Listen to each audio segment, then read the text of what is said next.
This is the stuff dreams are made of. I'm writer-collector Ryan Condal. And I'm writer-collector Dave Mandel, and you're listening to the original movie prop collecting podcast, brought to you by Heritage Auctions, HA.com, purveyor of fine goods. All right. Fine auction goods, yeah. What a specific tagline. I know. Their entertainment division, sports, Hermes bags, you got it, you want it, they will sell it to you, or they will take it from you. I always thought it was Hermes. Oh, is it? I don't know. I always kind of went Hermes. No? I think it is. Oh, okay. So yeah, they got a lot of stuff. So you can buy it. Yeah. And there's a lot coming up. And as soon as we're allowed to tell you, we will tell you more. But for now, go to ha.com. And they are our sponsors, and do some business there or something. I don't really know. But yeah, something like that, right? Hi, Good. Ryan. Hi, Dave. They wrote that ad. I mean, I'm just reading it. They wrote that whole thing, what I just said. Yeah. So they did. Very good. Good live read. It's who knows when this actually airs, but it's Super Bowl Sunday. Yes, exactly. Yeah. Ryan, the Super Bowl is an American pastime. Right? Our version of football, which is your soccer. And, got it. Or some version of that. And, go on. Yeah. And two teams are playing. And a lot of the country here in America just does not give a shit. We are sick of these teams, and we really are kind of bored. So yeah. Yep. So yeah, I realized at some point today, as my friend told me, the meteor you're rooting for to hit New Orleans is not likely to happen. So, because I was like, I actually have not seen a Super Bowl since moving to London, and mostly it hasn't been because of anything other than apathy. My Giants have been terrible the entire time I've been here. And if you're waiting for the Giants, you may wait another 100 years. Easily. I'm gonna make it back to the United States before that happens. I'm confident of that. But yeah, this year I'm particularly torn. I was thinking this year, actually, tomorrow is kind of a light day at work. I could get away with staying up, and I'm like, am I gonna really like F my day tomorrow for the Eagles or the Chiefs three-peating? But by the way, also as a Giants fan, the Eagles and Saquon, I mean, it is a monument to the Giants' incompetence. It's horrendous. And if they win the Super Bowl and he is the MVP or is key to it, it's not so much that they would have won the Super Bowl, but it is just what a bunch of morons. It's the perfect shit cherry. But yeah. You know what? Like I have a hot take. Ready? Hot take incoming. The Giants should have never drafted him. They should never have done that. The house is burning down and they bought a Ferrari. He didn't do anything for this team. He didn't do anything for 6 years. He got hurt every year. And good for him. He's had a great year on the Eagles. I don't know why he's so bitter about the Giants. Get the fuck over it, man. You didn't do anything while you're here. You could have re-signed with them. They offered you many contracts. You turned them all down. You did not want to be here. Go be an Eagle. Good for you. Like, I hope you don't win the Super Bowl because I hate the Eagles. That's my hot take on Saquon. It's not like they threw him out and he was like lying on the street and Howie Roseman came over and said, "Oh, sir, are you okay? Can I get you some hot soup?" And then realized that he was an MVP quality running back. No, you went to a Super Bowl caliber team, got paid a shit ton of money, are playing much better football than you ever would have with the Giants. Like, why are you so bitter? Why is everybody like treating it like the Giants threw him out the door? They offered him a contract. You're listening to Barstool Sports with David Ryan. Yeah. Soon we'll do some pizza reviews. Super Bowl and pizza. Mahomes. Fuck Mahomes and Britney and that whole fucking nonsense, that reality show nonsense over there. I don't know who to. Is it possible to get a tie in the Super Bowl? Is it possible that they just get a tie and then everybody gets tired of playing and everybody just goes home and they say, we're not awarding a trophy this year. We'll just try again next year. Is that possible? Hey, there's a chance the cable goes out. You can bet on that, right? Yeah. Yeah. Yeah, I don't care, but I'm not particularly. I don't care to the degree of anger. I just don't give a shit. We're gonna go over to friends' houses. Fair. Yeah, I probably should be in the same place. What I will say though, in thinking about this, is maybe one for the list. We've never done sports props. We've never done like sports movies props. It's not something. Yeah. It's not something you and I have a lot of in our individual collections. No. But maybe if someone wants to reach out to us. Because I do think there are a couple collectors out there that do specialize in a lot of sports stuff. But, I can certainly think of a couple of movies I'd like to have stuff from that are sports movies. But, and there's some ins and outs of collecting that stuff because obviously in any movie there will be multiples, but certainly when you're talking about like a sports uniform, there's probably, multiples just from the playing and the whatever, the sweat and whatnot and the cleaning. It's a little different than perhaps a suit, but there are probably multiples. Anyway, kind of fun wherever that fits in. Yeah. I would like to yes and say I would just like to talk to a sports memorabilia person because I'm sort of we fascinated certainly can do that. Like we could do the whole either baseball card or the game whatever, matched and like how that works and what makes that interesting and how all that stuff is authenticated because it's a really interesting world because stuff if your favorite player is Aaron Judge generates many things over the course of one season. So it's not like having a player doesn't Arnold use one Schwarzenegger. Yeah, he doesn't use one bat. Right.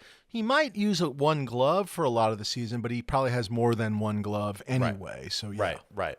And he has multiple bats, but not every bat hits the home run that breaks the American League record. So I would just be interested in talking to somebody about all that. I bet you Heritage could furnish us somebody. I can think of at least 2 people at Heritage that could talk to us from the sports department. So maybe we'll try and figure out a way to do a sports themed show. But if you are a sports prop collector, let us know. Please reach out to our email, which is bloobity@blah-blah-blah.bloob.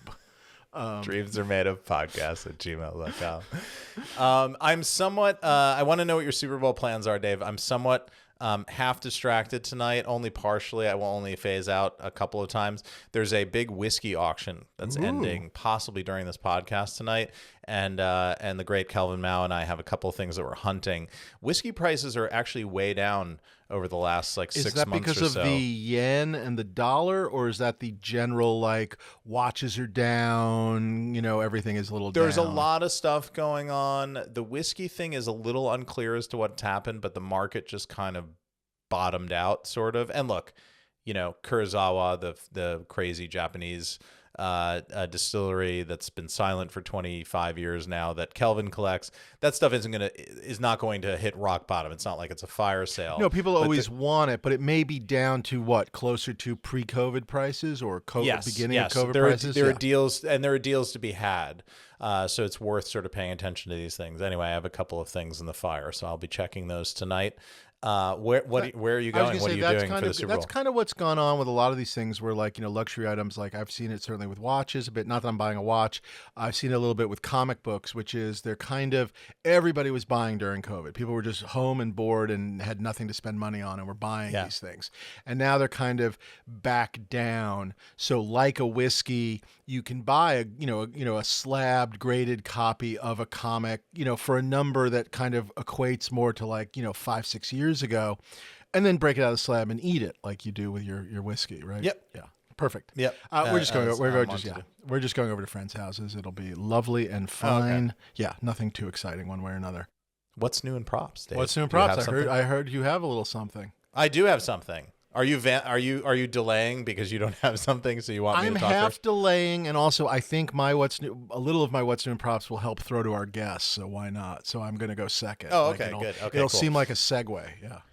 So this is actually pretty cool. I as everybody who follows this podcast might know, in November I followed and was heartbroken and outbid on the Princess Bride mask. That great lot that Prop Store found and was in their November auction. And I was really bummed about it because it's a very, very, very favorite movie of mine, both as a collector, a fan, and also as a writer. I just love, William Goldman and everything that he did for screenwriting. And the movie just sits in a very special place for me. So when this lot came along, I was very excited about it because I thought it was something that was going to be achievable, and then proceeded to bid and go past my max and then go past my real max and still get outbid and then lose the mask. And I was pretty bummed about it. But as we always say on the show, sometimes patience is rewarded. And about a month after the auction, a little birdie called me and said, "Hey, are you still interested in the Princess Bride mask?" So it's not the one from the auction. It's a different one that was in a private collection that turned up. It was the collector. Sorry, I was going to say it was the first one I'd ever heard of. I mean, he was the first person that to me had ever really tracked down a great Princess Bride piece. This one you're talking about, yes. Yes. And it was suddenly available because the price had reached such a point where, well, if it's worth that, then I would consider talking about it. And so I managed to get a Princess Bride mask. I managed to get it for substantially less than the full Hammer price plus premium from the auction, which I greatly appreciated. And it's on a display stand right now, so I can show it to you. Oh, look at that. That is excellent. And I'll be the one to say Over it here. because why not? Give us a little peek of the inside if you can, because dare I say, while the other one was certainly, from production and used in the film, this one's a little bit better. If I'm allowed to say, it's got a label. So it's got a label in it, right? It is better. I'm actually going to, because it was very finicky getting this thing on the stand the right way. So I'm actually going to send the I'm going to send the thing to our. Well, he can just cut it in. So here it is. Here's the label. Here's the label. Yeah, we'll put it in later. Here it is. Going to cut it in. Boom. There we go. Yeah, look at that. But as you can see, cool. it's a very, very sweaty Carrie Elwes label, Berman's and Nathan's label. Just awesome, and it's unrestored. The other mask had a little bit of restoration done for it. So so not only is it I got a mask, but I got one that I would call better than the one that was in the auction. So thank you. Yeah, I Prop kind gods. of agree. Thank you, Fate. I spilled a little coffee on my keyboard. Hold on a second. I apologize. Gonna do a little restoration on Dave's action, keyboard. Sorry. Just stand by. Yeah, sorry. As I use my shirt to. This is incredible radio. Hope that I don't know. We'll see if. This is the coffee now is seeping into the keyboard. I can no longer type the letter hold on H. A second, sorry. Hopefully everything is still recording. I'm using the tail really of my shirt, putting it into the keyboard. This is like a live spot for Dave's coffee. headphone manufacturer, whose logo is now emblazoned across your screen. All right, I think that worked. Very so good. If at any point I go, that was the coffee. Yeah. I apologize. That is just fucking excellent. I hate you. I hate you. I hate you. That is wonderful. Congratulations. Thank you. Yeah, no, this is a very funny way of saying this. That felt like the kind of thing that used to happen. I don't know how else to express that. Yeah. Like for sure. I feel like 10 years ago in prop collecting, like something would sell in an auction, you would miss out, and it would bring other ones out, but like people wouldn't even bother with the auction and just be kind of like, well, if I can kind of get that number, great. As opposed to now where they're like, oh, let's put it in the auction and get like $50,000 less. So yeah. Yeah. So hoverboards. Yeah, anyway, for sure. Yeah. But no, a fantastic deal, and obviously to get one that the label that's the part I just go crazy for. Like the label Killer. is just amazing. Yeah, just amazing. And again, just to say it for the record, there's nothing wrong with the other one, the one that sold. And had you gotten that, you'd be a very, very happy guy. The end. Yeah, totally. Yeah. So it's not like there's nothing wrong with it. The lack of a label was not an issue, but the label, but the label is a plus, I guess is what I would say. So yeah. Pretty Indeed. good. Indeed. What's new in props? And are you going to leave it on that? Is that the stand? Is that where it is? That's will the stand. live? Okay, I wasn't sure if you were planning something else. I wasn't sure where you were going. This is where it will live. Yep. Nice. Yep. Very nice. It's in the display case. It's with my torture book that I won, and it's with my Princess Bride slate. Clapper, so yeah. It's a very nice little shelf. Yes. Little picture of that shelf. Here you go. Here's that picture of that shelf. There you go. Put that right in. Bam. There you go. Nice. Yep. Coffee spill. Bam. Done. Yeah. Really gorgeous shelf, by the way. You can kind of see it over the corner of your. We'll get a better shot, but it's over your. It's your down. right It's shoulder. down there Yeah. in the old corner. Damn nice. Damn nice. Thanks. Yeah. Really good. Yeah. What's cooking for you? For me, the biggest sort of news is, I guess, the full end, at least maybe perhaps till next year, of the Fire Saga. The X-Wing has returned. I was finally able. Excellent. I'd moved all of my collection back minus the X-Wing. I will tell this story now, which is kind of fun if those of you who know it. It's been actually at the house of my good friend and hilarious actor, former member of the state, Reno 911, Tom Lennon. So it's been at Tom Lennon's house this entire time. That's hilarious. In his place, which was just very funny. It's just a funny Lieutenant Dangle.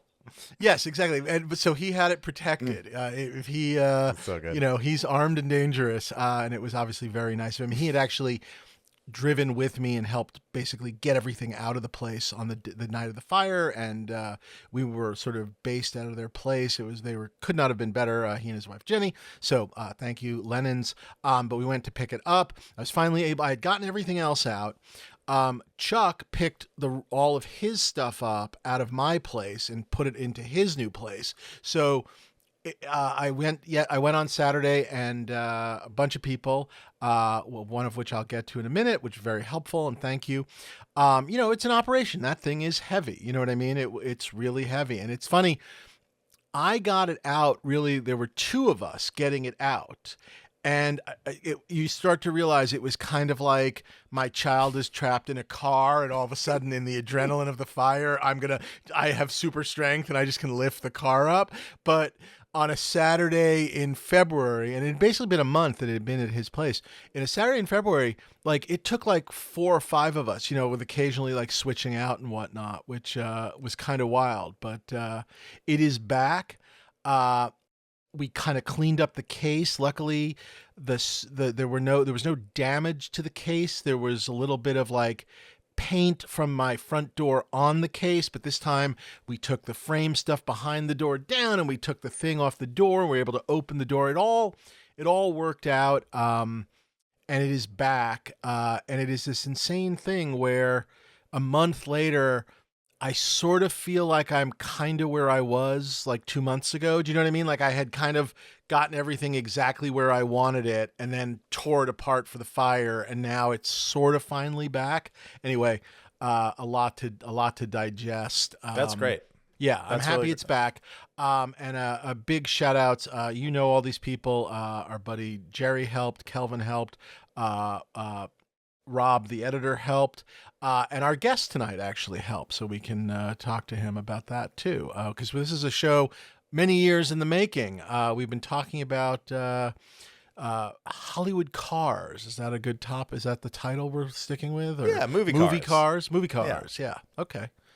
Something we definitely have been wanting to do for a very, very long time. And we thought who better to bring on than our old friend Rob Klein, who helped with the X-Wing. And as a special bonus, car nut and producer of the show, Bart Taylor. Bart? Just nut. Just nut. Official nut, Bart Taylor. Yeah, Bart's been pushing for this episode for a long time, so yeah. we wanted to bring him on, and his deep, crazy passion for cars and movie cars.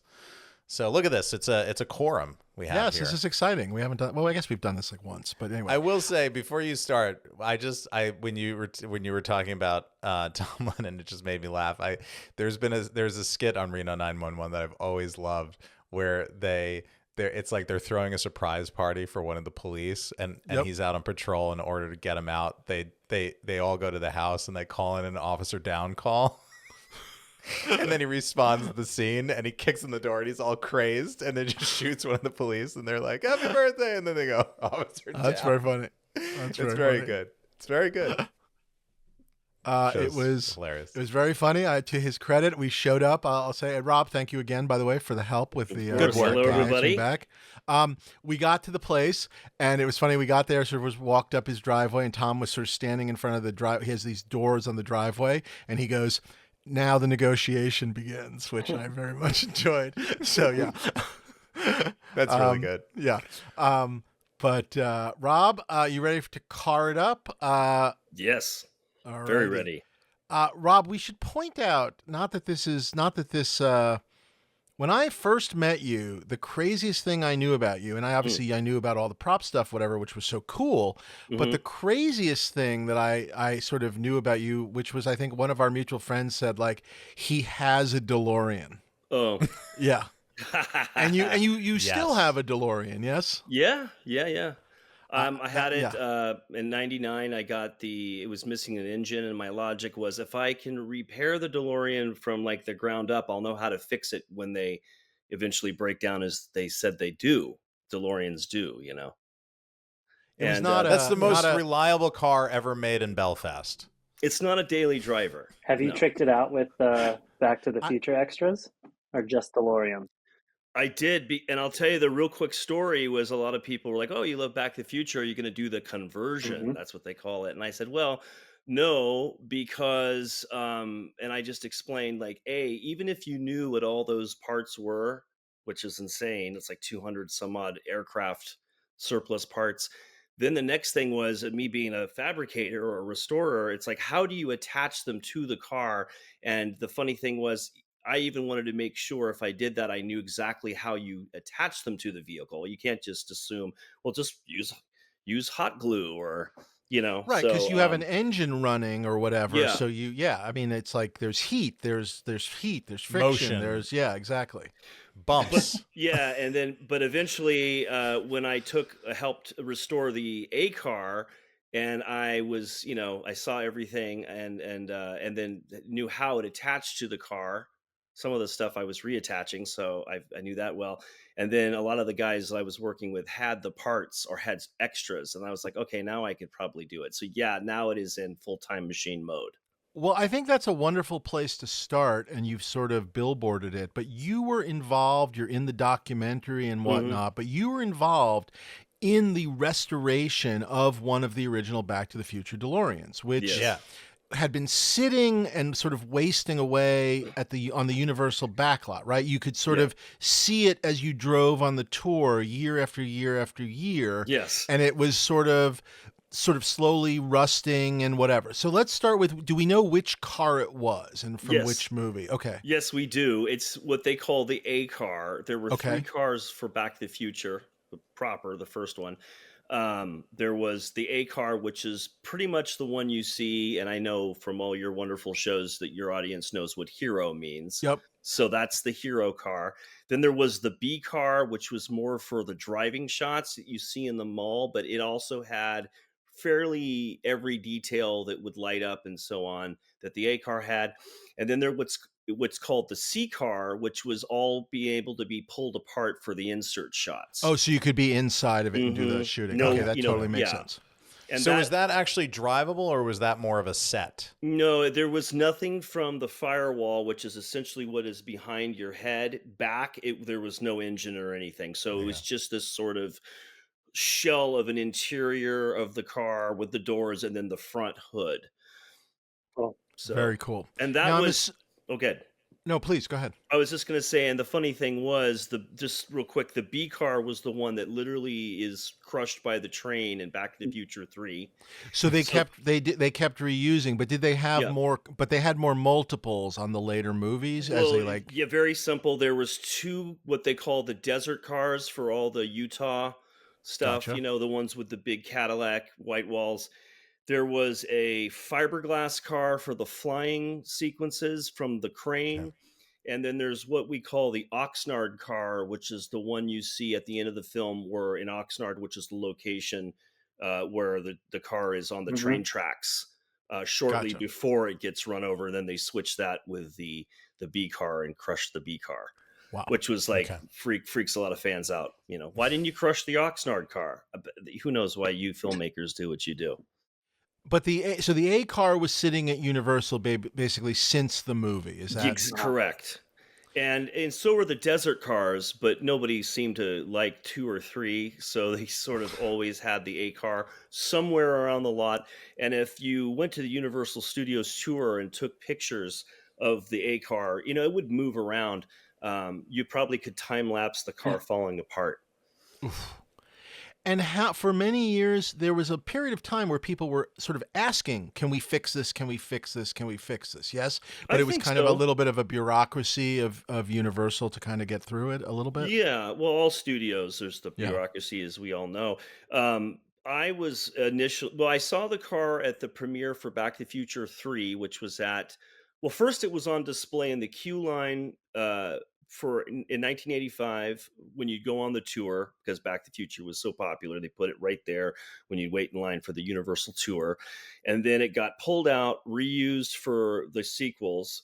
And then this is what's really hilarious. Apparently, after Back to the Future 3, you could see Doc Brown, a character of Doc Brown, driving the car around the lot, Oh which my is, God. yeah. And then it became like, we'd go like, well, what's this big button that's on the dashboard that's never in the movies? And then they'd explain, well, that's the emergency stop button in case the car caught on fire. And it in some way that was what they were using for like insurance purposes, so it wouldn't like hurt the guests. Fantastic. Well, so we were like, well, that's So gotta good. go. And then I remember the Doc Brown actor telling me, he says, You know, well, if they had had that on the real DeLorean, I think they would have sold more DeLoreans. But anyway, yeah. well, the Doc Brown actor would say, like, well, the car is falling apart, so maybe when it's stopped, I can kind of restore the car or fix the DeLorean. And then at some point, the transportation department says, no, no, no, no, no. You're not a mechanic. Just you're an actor. Don't restore. Don't touch anything. You can't screw anything on the car, or that's a union thing, So lots of fun stories like that. Finally, they did basically let a group of you guys basically dig in on the restoration, and Bob Gale was a little bit involved as well. Yeah. And I have to just say, as respect to the two guys that were the primary ones, was Brian, you're my mutual friend Terry Metalis. Yeah. He worked on Star Trek or something. Yeah. Picard. And then seasons 2 and 3, 12 Monkeys, the sci-fi series. Yeah. And then Fellow another showrunner. really talented guy named Joe Walzer. They had made a wonderful replica that was like down to like every last detail, caught the eye of Bob Gale. And so Bob Gale said, well, if anybody should restore these things, it should be these two. And then I was lucky enough to be added to the team. That's fantastic. Yeah. How long did you guys work on the restoration? A long time. They had worked on it for quite a while before I got involved, which was sort of the, convincing Universal that it was actually the A car, which is a great story. I love that. I was going to ask you. I think you had told me that at some point that it had been so abused that at some point they just were in denial that, well, we wouldn't treat the actual car that way, so it can't be the car. And like, no, look, here it is. They showed them the VIN number, which proved that it was the car. We would never treat the original car this poorly. But that's hilarious. Yeah. We would have had a real mechanic instead of an actor mechanic working on it. Yeah. I just there's so much surrounding that car and stuff, but kudos for them. And they had Bob Gale in their corner, Steven Spielberg and Zemeckis, which of course will get things moving. And and then by the time I got involved, the car had been taken by them. It was at Universal Studios in Valencia, which is where we did the restoration. And then at that point, it was pretty much just the frame. But I think the first day I worked on it was when we were literally power washing out all the rats' nests, literally in the frame. So there's footage of that. That couldn't possibly be the A car. We wouldn't allow rats to live in the A car. We would only let them live in a B car. Yeah. Or how about this one? We never get rid of anything at Amblin, and it's just like, well, you just sold all the Flintstone stuff, so maybe you didn't. So I don't know. You know how it is. I was privileged enough because I had insider contacts, aka Mr. Rob Klein, to actually see the restoration in process. Rob very kindly invited me over very late in the process. I mean, it was a real time machine by the time I saw it. You guys were kind of putting the finishing touches on it. And I was just to be around that car and to be able to go and like peer inside and had sort of all access to it. It was incredible. And the work that these guys did down to I remember you were showing me that like all the zip ties that were used to hold all the cables on had faded in the sunlight.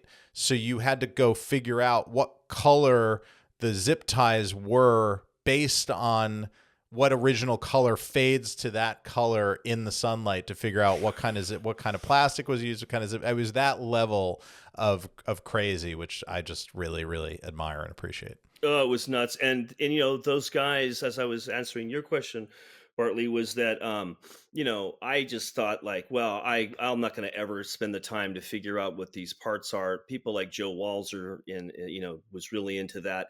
But I was actually able to help them with a couple of things, like how certain things were painted, or I had some of the entry keypads that I had found at Apex, which is the surplus store out here in Hollywood that everyone goes to set decorate. And I Oh, had you're talking remembered. about to set the time, the date, and Hmm. whatever. Yeah, I just would be there and like, oh, there's the thing from Back to the Future, and how much are those? Oh, those are $7.50. I said, I'll take every one of them, and that was, now they're $1,000, $1,500 surplus part, which is, so I think the one I had ended up actually going back on the time machine because Oh, that that's was one very that was cool. missing. Yeah, Oh, that's neat. so That's Yeah. That's awesome. kind of yeah, fun excellent. stuff.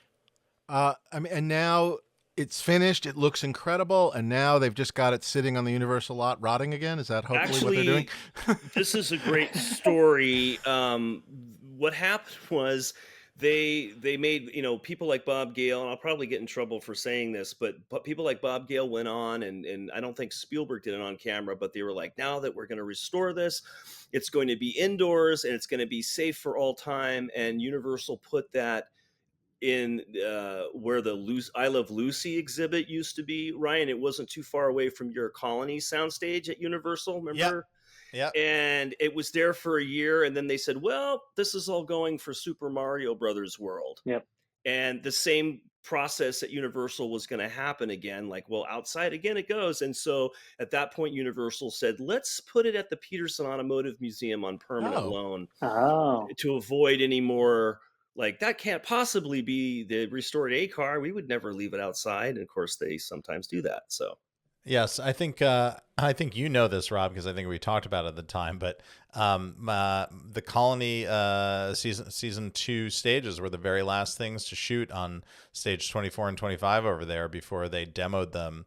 And whatever yeah. you think of my little science fiction show, they were previously the stages where Jurassic Park and Scarface. One of those was the stage where they built his house. So literally the stage where Say Hello to My Little Friend was shot, was plowed over to make space for Nintendo Land after Colony wrapped. But hey, Awesome. the LA film business is in great shape, everybody. yeah. Right. So wait, that uh, is that one that one that's at the Peterson, which is, do they still have, they rotate that out there though, right? Or is that permanent there? It should be on permanent loan, owned by Universal Amblin, but just there for everyone to see at the Peterson forever. Now they have a car. They used to rent my DeLorean from me, believe it or not, for Universal events, which was really neat. For the time machine. Well, the real one was at the Peterson, but now they've commissioned to have really nice replicas made. So if you go to the tour and you see a DeLorean, it is not an original car. Got it. now in the sort of secondary prop market, what do you think a rat's nest from the original A car would sell for in auction? Okay, Wow. now, yeah, I mean, something to think about. Yeah. Well, yeah. I'll I mean, go ahead. I was just going to tell my DeLorean story real quick that involves Mr. Ryan Condal, of course. My Yep. 30th birthday was Back to the Future themed, but it was specifically Enchantment Under the Sea dance themed. So you could come Mm-hmm. in 50s or dressed 50s or 80s. And Ryan and Caitlin were coming, and my husband comes and gets me in the backyard, and he goes, "You got to come out to the front. You got to come out to the front." And I was like, still setting up or whatever. And I said, "Okay." We come up, and there's a DeLorean in the driveway, and it's full Back to the Future DeLorean. And then Ryan and Caitlin come around the corner, and so they had set up to have a full DeLorean in Back to the Future guys come to the house for everybody to hang out with and take photos with.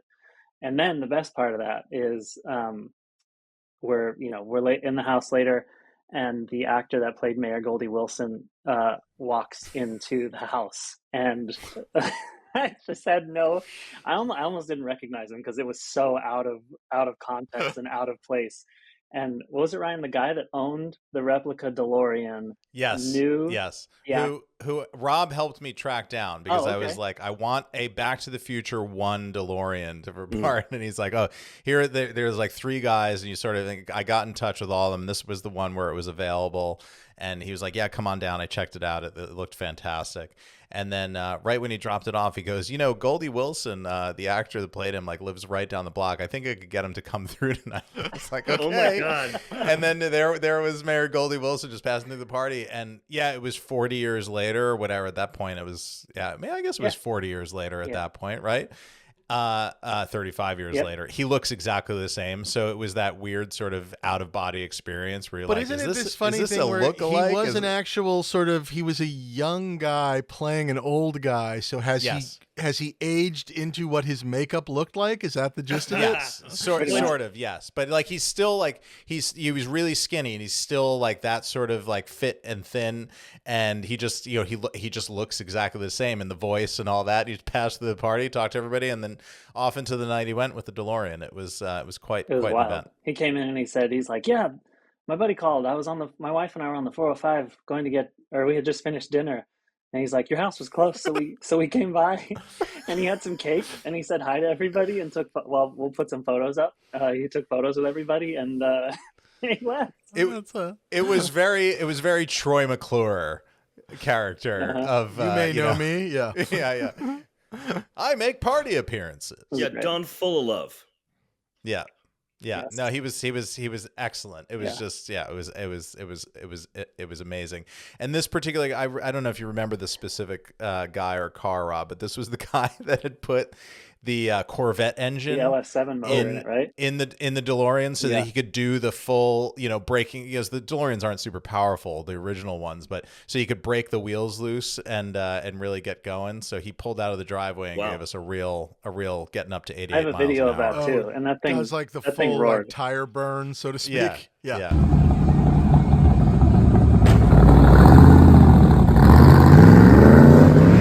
Very Wow. nice. I'll put that video. I up. can't It's cool. remember who that was, but Yeah, the name escapes me, but they said I'll they look put it up. Porsche engines in the DeLoreans, and I don't Oh, that know makes if sense. that. Well, Robert Zemeckis is saying that on camera, and not to doubt him. I mean, he's the guy, but I never saw any Porsche engines in the DeLorean cars that I saw. But that doesn't. Who knows? So Maybe the B car had it for all the driving stunts, because good guess. because Porsche would have been a rear engine car, so it's similar to the DeLorean. So in theory, if it's a 6, because the DeLorean's a 6, right? Yeah.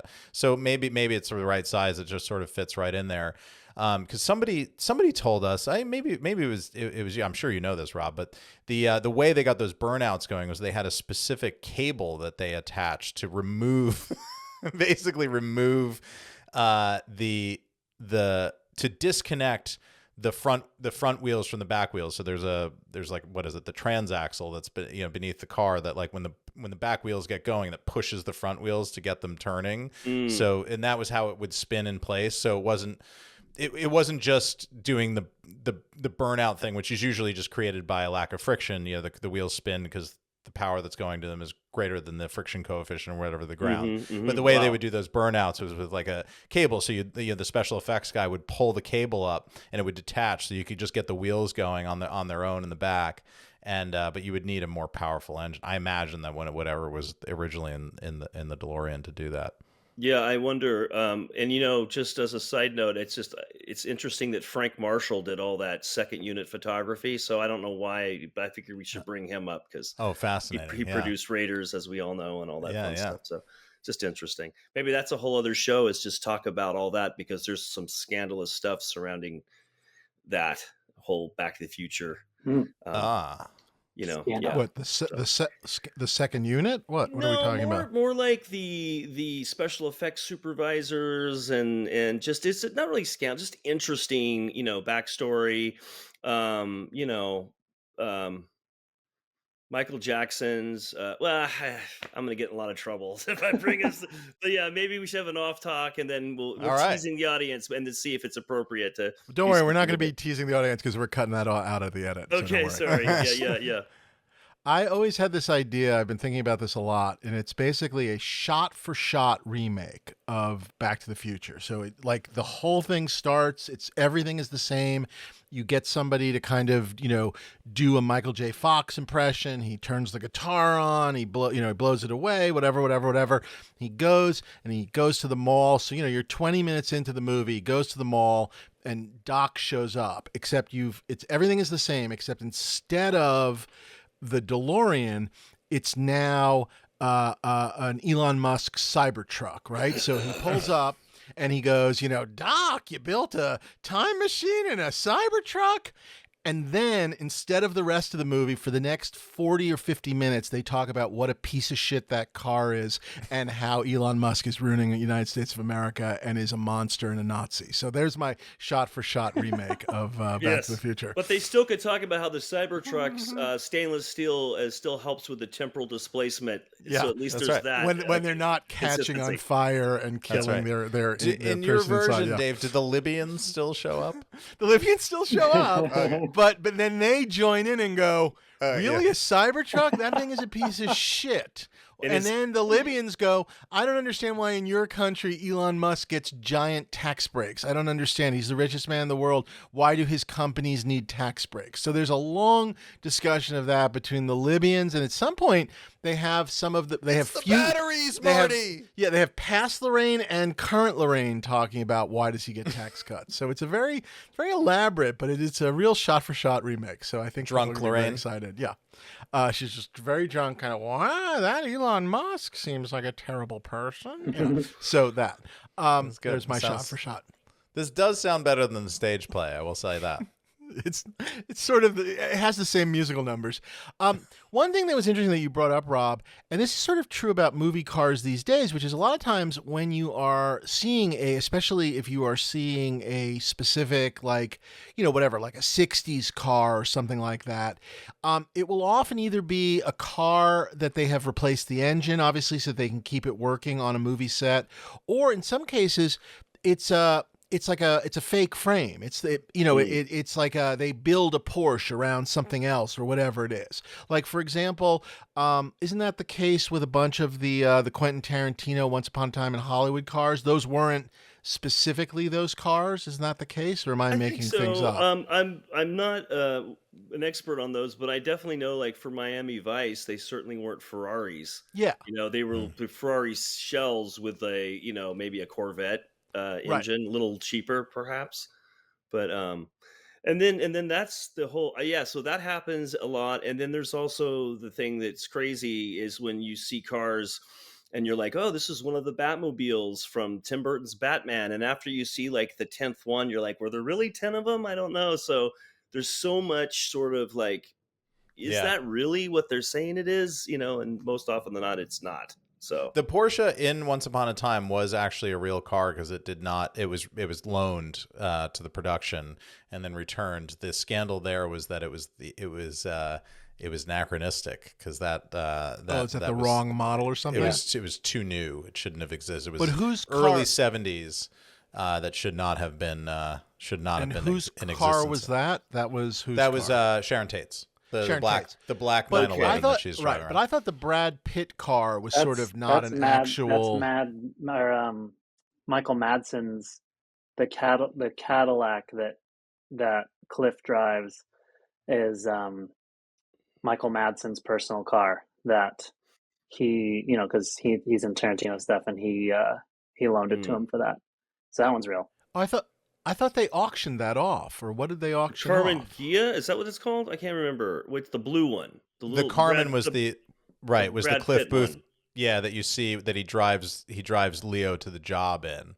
And that's a Carmen, but I imagine that was a real. There would be no reason to shell that one. Usually they shell they shell the Lamborghini Countach in Wolf of Wall Street before Leo wrecks it or something like that, or Ferraris for Magnum PI or whatever. But there was no. I mean, the fanciest car in Once Upon a Time was that 70 or 71 911. I watch these movies and I pay no attention to the cars. I know the three of you do. This is Movie Cars, brought to you by the stuff you're in a dreams are made of. movie. You're in a movie. Who the fuck cares about the cars? But anyway, with that in mind, I do like Batmobiles. But before we get to Keaton, the 60s Batmobile, just to pop over to that for a minute. I mean, that is one of the, what's his name? Barris? Rick Barris or something else? Barris? George Barris. George Barris, okay. Who's Rick Barris? Well, there's Chuck Barris who did the Gong Show, so maybe he's the third brother or something. He was the CIA guy, right? So George Barris used to have a shop right here, and I think he still has a little showroom over on, is it on Riverside, or is that gone now? No longer there. Yeah, he passed away, and just like everything in Hollywood, out with the old and with the new, so that's gone. But George Barris Custom Industries, Riverside Drive, it had kind of a big window in the front where if you drive by on a weekly basis, you get to see the collection, or the Barris collection, sort of rotate. So having me, in fact, I grew up in Toluca Lake. We'd go by Barris quite often, and it was just magical to see all the cars over the years. Were you allowed to go inside, or you just kind of would drive by? Well, we went once. My dad took my brother and I there, and he said, "Oh, can the kids look at the Batmobile?" And they're like, "Yes, don't touch anything." So we went in, and the Batmobile wasn't in the front windows, but it was in the back. And then as we approached it, we got closer and closer. First thing I noticed was there was no, neon red logo on the door, which was immediately disappointing to my, 7-year-old self. And then as we got closer, I noticed it was fuzzy. That was my 7-year-old brain, but which we know is that was the flocked Batmobile, and as a kid, I was like, what is this? Because I knew it was not the Batmobile.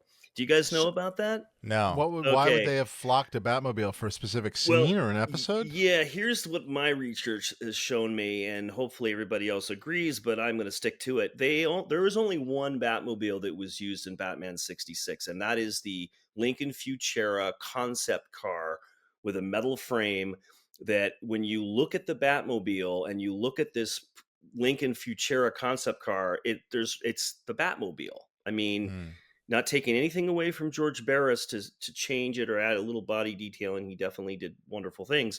But that was the car that was used. It was metal frame. And then when the car got popular, George Barris made copies, or molded the Futura and then made copies out of fiberglass. And I was told they flocked them with this bat fuzz, as they said, because they didn't want to spend time on the body to make the body straight or perfect. So they would just flock them to sort of cut corners. Again, I know some Barris fans might think that's harsh, but that's the hard sort of reality that I was aware of. So anytime you're seeing a flocked Batmobile, it is basically like a giant mold of the original Batmobile. Interesting. Yeah, and then some of the people got a hold of the flocked Batmobile. I think there was a couple of them, but I know for sure there was one. And the real sad thing was that's one of the flocked ones is the only one that actually got used again, because in the classic, The Legend of the Superheroes, this late 70s. The Superheroes roast show and that other one. Okay, that was the Batmobile they used, I would assume, because it was probably more on you can rent the real Batmobile and that's this price, and then you could have the fuzzy Batmobile for quite a bit less. That's what I'm assuming the reason was, because that budget was probably not too big on Legend of the Superheroes. The Legend of Superheroes, Ryan, I think you're probably just a little too young for it. I'm aware of it, but you're aware of it. Yeah, I've never for seen a long it. It's time, sort of like the holiday special, right? Yes, exactly. Although never necessarily quite as, I don't know, like disavowed. I mean, it Fringy, existed. yeah. It was what it was. But it was sort of a 70s, like they did a superhero roast and this other thing, and there's some interesting costumes and a lot of comedians, like Jeff Altman, I think, is like the weather wizard, so he does sort of a set. So it's this weird mix of like sort of like stand-ups, like Frank Gorshin, who played the Riddler, but like they're dressed as superheroes and villains, but then they're kind of then doing stand-up comedy. It doesn't quite know what it is. But a couple of years ago, the Warner Brothers like on-demand DVD started allowing you to like actually buy it. So like it is as official as, and I guess, anything else. But it was lovely at the time to see Adam West and Burt Ward. So the original, the one true Batmobile still exists and is in his collection. is in the No, Bears. well, that's the funny thing is because you hear over the years, oh, the original Batmobile is going up for sale, and then you, oh my god, and then you find out where this auction is, and then you look at it, you're like, that's not the real Batmobile. It's a real Barris car, which is certainly amazing, Cool. Right. and still could be considered somewhat original, but as we know, descriptions are everything. And then I think by the time I heard the fourth time that the original Batmobile is going up for sale, and I was like, I can't take it anymore. I'm not going to pay any attention. That was actually when he did sell the Lincoln Futura at auction. I So he think that did went for, actually sell yes, it. Okay. 4 million. I mean, I would have certainly have mentioned it to you, Dave, because I knew you at the time. But I was just like, yeah, well, In a who knows car what he did. auction or in a prop auction? Because I think No, that's one car of auction. in a car auction. And again, it wasn't really one of the big ones. But then again, the Heritage doesn't really, they're not big on movie cars. I know they have had some wonderful ones over I the feel like years, a but lot of the auction houses have had movie Mhm. cars. I always do wonder about, are you better off in like in a I think in an auto auction? I think you're better off in yeah. a car auction because car guys actually do care about these because they are sort of one of one curios, and they Yes. are important for what for what they are, and I mean certainly if you had like a Bond Aston DB5 or something that had film heritage, it would go for a lot more in the car auction. It's not like, I don't know, it's not like a sports prop that isn't, it's not, Right. it's Babe Ruth, Well, but it's it John is a Goodman thing of Babe like Ruth, not Babe Ruth Babe Ruth. if one of us was thinking about buying the Batmobile, a lot of the discussion would be, where the fuck are you going to put it? But a car guy who has a giant car collection and probably some sort of a hangar or garage or something already has the room for a giant car. So Yes. there is that. And that's the exact reason why He's movie already cars divorced, are so he not has plenty of room. around. Because Yeah. of the crossover, like we all get into this sort of, where's this prop? There's this car, where's this costume? And the cars were already long spoken for because of the fanaticism of car collectors, and because they have the deep pockets to buy the car initially, they usually don't need to resell the vehicles. So that's why we Right. just never see them very often, unless it's in a museum or the private collection. Has the Batmobile been shown since it sold, or did it disappear? I have no idea. I think I heard it may have been shown once, but I hear it was in Arizona by a very wealthy, what would you, I guess, the new owner or something. So definitely not an interest to get attention or to, at least from what I've heard, but who knows? But yeah. Fascinating. Yeah. Let's jump to the Batmobiles of later on a little bit, which we were lucky enough. We've talked a little bit about the design of the Batmobiles, but you, Rob, you were talking a little bit about some of those later Batmobiles. Please, what would you like to say? Well, the only thing is I've seen several replicas, and I didn't really think there were that many of them. I can't speak to the amount because I haven't really gone down that rabbit hole, so to speak. But just recently, there was a car museum in California that was actually did something online. We could figure out what that was exactly, but they have one of the Keaton Batmobiles, and you knew it was it because they removed the rear engine cover, and they were explaining how they would get the fire effect and how primitive it is, and they have better technology to do the effect now. But it was so brilliant that they didn't mess with anything. They left it primitive, and I was like, yeah, that really is one of the Keaton Batmobiles. So it was neat to see that survived and is out there. Yeah, and Warner has, I know Warner has the, what they say is the '89 original. It's definitely one of the Keaton originals that they keep on the tour, and it actually showed up here in England about 3 years ago when they were filming The Flash, because he didn't drive in it, but he had it in the Batcave, so they actually freighted out the original '89 Batmobile. And I remember because it arrived under cover of night, and there was a hushed whisper running through Leavesden Studios. Hey, Wow. the Batmobile came here on a container truck, and I was lucky enough to get invited over to that set. So I stood in the Batcave. I stood next to the Batmobile on that crazy turntable platform in the Batcave next to the '89 Batmobile. I saw Keaton in the costume. I mean, it was bananas. But that car is just, it's everything you want it to be. And I don't know whether they've messed with it. I don't know the restoration story. I don't know, but they've certainly looked after that one. Well, they would have had all of them, and according to this museum that has it, they said they got it from Warner Brothers. And knowing a little bit about Warner Brothers archives, or at least some of the people at the time, their mantra was kind of like, we only need one of something. Hmm. So if they had two, and the second one might have been, well, this one was for the rear jet firing. Yeah. They might have just been, we don't need that one. We just need the one that you mentioned you saw on the Flash set. Yeah, yeah, and I've also been lucky enough to see and experience very close hand the Tumbler, which is there's one of those out here, and also the new one, the Batmobile, the Robert Pattinson Batmobile, which is, that thing is crazy. I mean, it is so just wide. The thing is like a car length and a half wide, and when they opened the doors and fired it up for us, and it was crazy how loud that thing was, because there's a real motor in that, because that thing had to do all that stuff.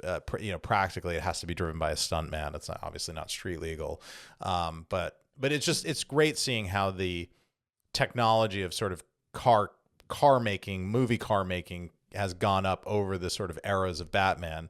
Whereas the original 89 Batmobile was very impressive to look at, but sort of driving around probably would not be that impressive. Whereas the Tumbler is a thing, which is essentially a commercial made tank. And then the new thing, which is $3 million, by the way. That's right. You can buy replica, sanctioned by from Warner Brothers. Yeah. Joe Burrow, quarterback for the Cincinnati Bengals, bought one of those. Has one.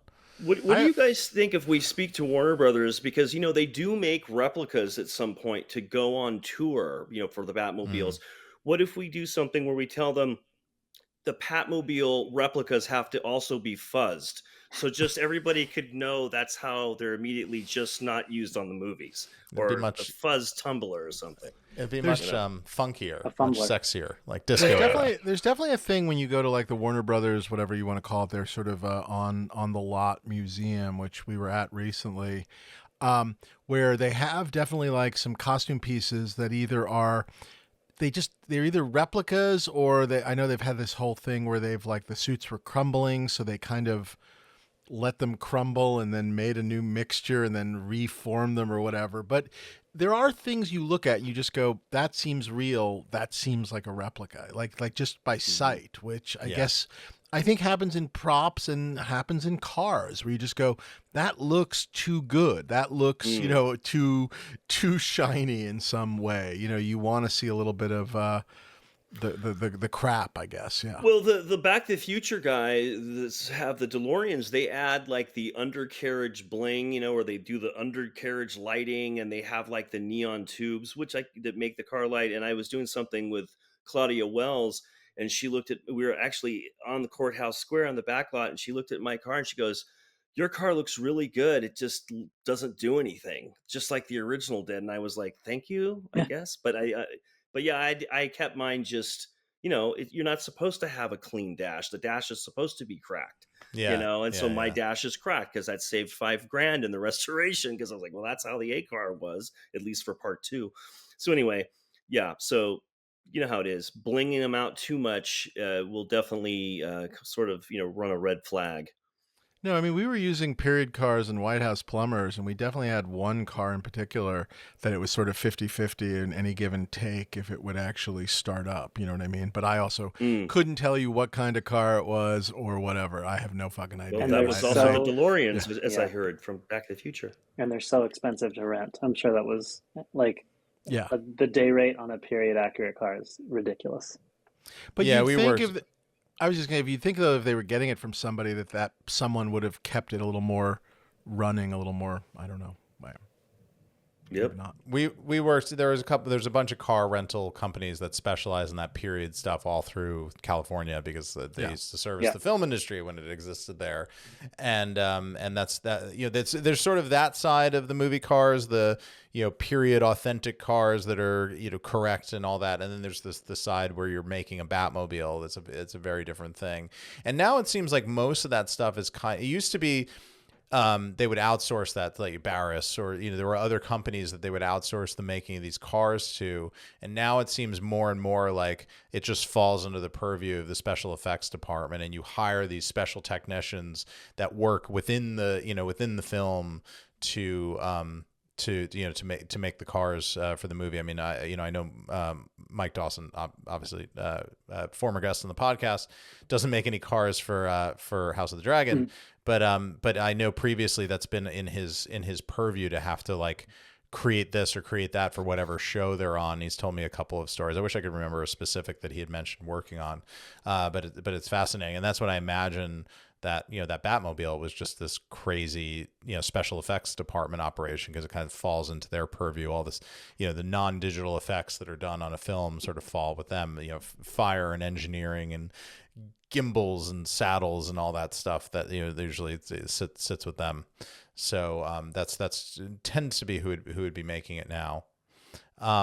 If I had one criticism, sorry, I do apologize. I do love the show, but if I had one criticism, I do think you could use more cars on House of the Dragon. I agree. I just think I agree.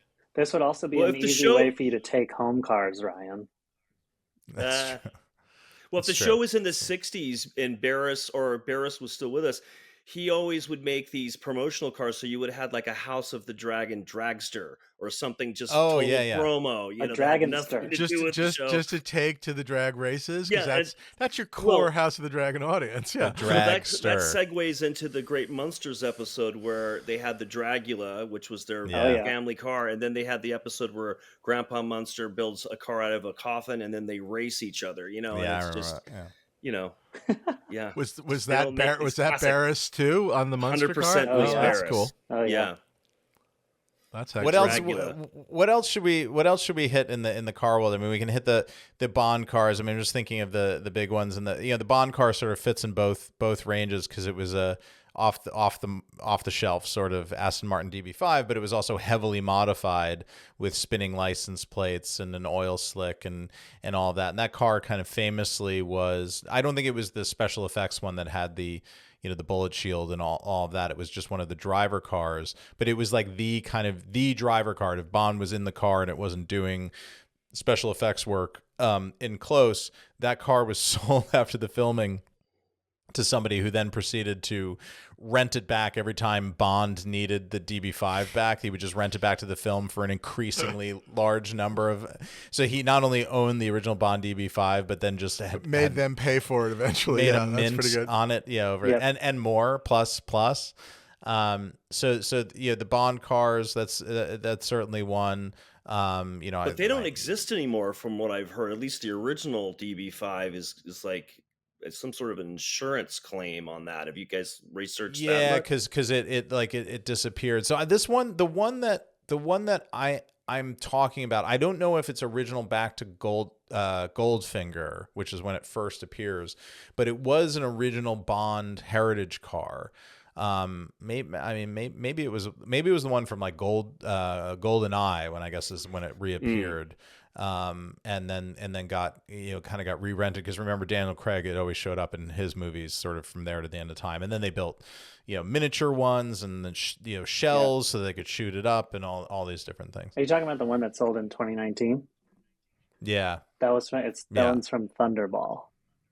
That was a Thunderball car. Yeah. Okay. Oh, from the very beginning of Thunderball, when he gets at the very beginning where he gets shot in the wherever arm or whatever they hit him with the poker or whatever. Yeah, he goes to the widow. It's the man dressed up as the widow or whatever, that whole thing. Okay, so was that that was a different one. Okay, When I think of cars, it's funny. I mean, James Bond certainly, Batman for Batmobiles, but I think a lot of like 80s television. Like I go to like Dukes of Hazzard and stuff. Like Dukes of Hazzard, Knight Rider. Like I think of those Yeah. like sort of car shows. Yeah, Yeah. Kit and whatnot. Was Barris still doing cars at that point for television, or is that not Barris? Where Didn't does Barris that do fit Kit? into the world? Yeah. Well, he worked on Kit. Okay. I think that was all done out of Universal, actually. And coincidentally, the guy who designed the DeLorean time machine actually did the Kit dashboard. Michael Chaffee is his name. Yeah. I see a Barris, vague connection there. Yeah. Did you Barris ever got. Well, go ahead. did you ever see see that one close up? The Kit car? Me? Yeah. Yeah, not no, because after the show, David Hasselhoff took the good ones, and the rest of them got crushed. Yeah, but I saw the one at Universal Studios tour, which was the one you could get in, and they would talk to you. Kit would talk to you, Mhm. and of course, I don't probably think that was a production car, I was but gonna say that's I probably after the fact. What about yeah. Cat? Does Cat exist? Kit's You arch mean nemesis? car? Oh, Car. Sorry, I Or thought it was car? Cat. I don't know, but there's a huge Knight Rider community. Here's the steering wheel for Kit Oh, sick. right here. Oh This yeah. is very Yeah, cool. the practical effects supervisor gave this. My wife's dad worked on Knight Rider, so we got a bunch of Knight Rider stuff given to us actually not too long ago. Mm. But last time I saw the talking Kit car was at Universal Transportation, and it literally the last time somebody crashed it into a cinder block wall, buckled the front, and then took the steering wheel off and threw it in the passenger seat. So it was just, and it What? just sat there for years. So I never really understood the disrespect for Kit. And you could also see the paint was buckling, and it was originally a white Trans Am. Oh. So Oh, interesting. yeah, so at least that particular one. But But I that- mean, maybe fans are like, that one's just the tour one. It doesn't matter. Yeah, it couldn't have been the original. They would have never No. treated the original that way. Right. Right. I Of course not. I PA'd on the very terrible reboot that on NBC in 2008, and it was a Mustang, Ooh. Oh, they changed the car completely. right? Yeah. Because Pontiac doesn't exist or didn't exist, still Yeah. doesn't exist anymore, but didn't exist by the time they Funny. did that. So the new, I guess I would have somehow thought that they would have gone backwards and just had the same car. Like, I mean, like if you watch this reboot, you would realize why they Right. didn't do. Yeah, it's terrible. Mm. well, probably paid for by whatever the car company that you said it was. Yeah, exactly. They probably That's- were exactly. like, yeah, But we want. we're living in the future though, because when you saw the Kit dashboard watching Knight Rider back in there, you're like, oh my God, this is amazing, and it talks. And now we have dashboards that are far away, in a way, more complicated looking, and our cars do talk. That's So right. it's really sort of, it's not that fancy anymore, maybe. But but sorry, not Kit with the collectors, voice of William Daniels. But anyway, Ooh, yeah. he's just that silky magic voice, of Mr. William Feeney. Daniels. Oh, that's Boy Meets right. World. What Michael. about what about the Dukes of Hazzard cars? Where does that fit in? Well, the funny thing was there was near 100 jumpers, which they called them. Okay. For Dukes of Hazzard, because they would Just because jump they were them just and they just It's crashed awesome. basically. yeah, the Yeah. frame bins. I don't think there's one that ever could land that was reusable after that.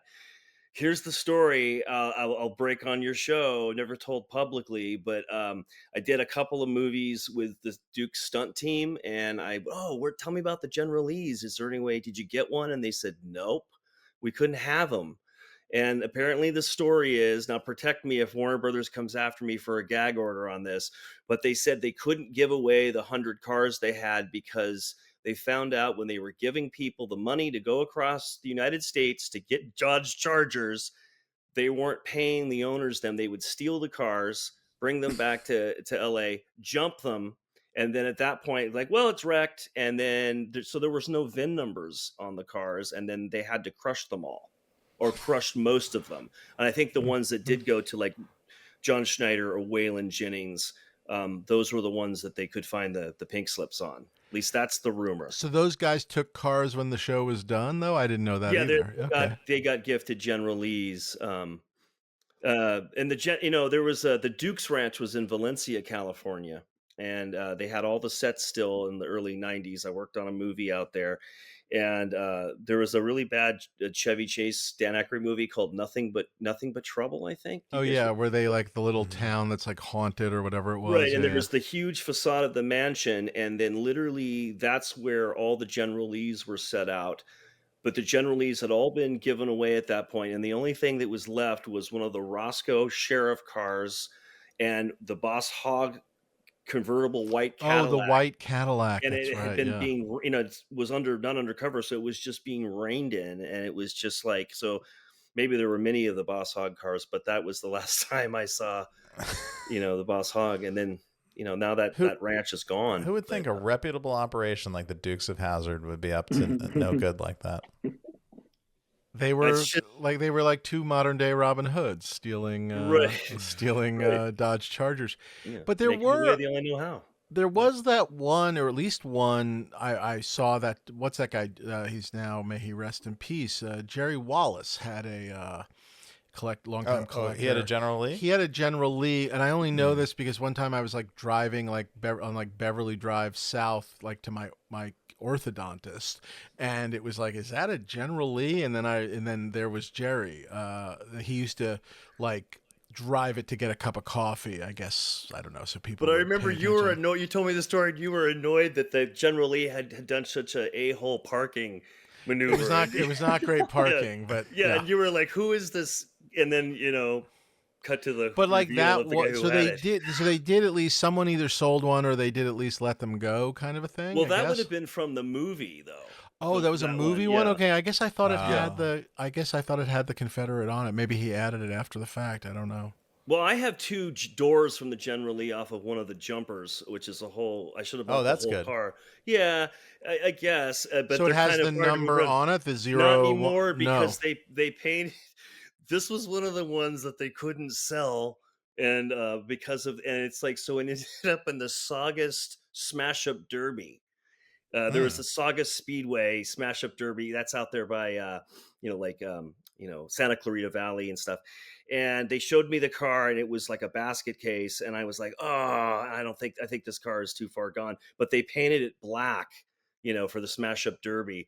So I have one door in original Smash Up Derby condition, black, and then I have one that I restored because you could see the paint underneath. So I Mm. thought, in a way, maybe I should just have left it. And then later I was like, why do I even have these? So, you know, it's I've kind of character developed Did with the General Lee. But did you return them to the person who had their Dodge Charger stolen? There, so I couldn't recover the whole thing. But good 45 years news. ago, your Dodge Charger went missing. I'd like to give you this black door.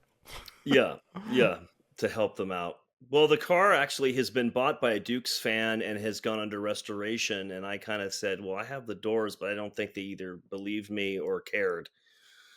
But you can buy that whole Dodge Charger now, like the skins, the metal skins now, because the Dodge Chargers are so rare. And with Fast and the Furious now Yeah. using Dodge Chargers, I mean, they're really hard to acquire. They were hard to acquire back during Dukes, as I understand, at least by season That's 4 or why you 5. have to steal Well, they them. were all stolen.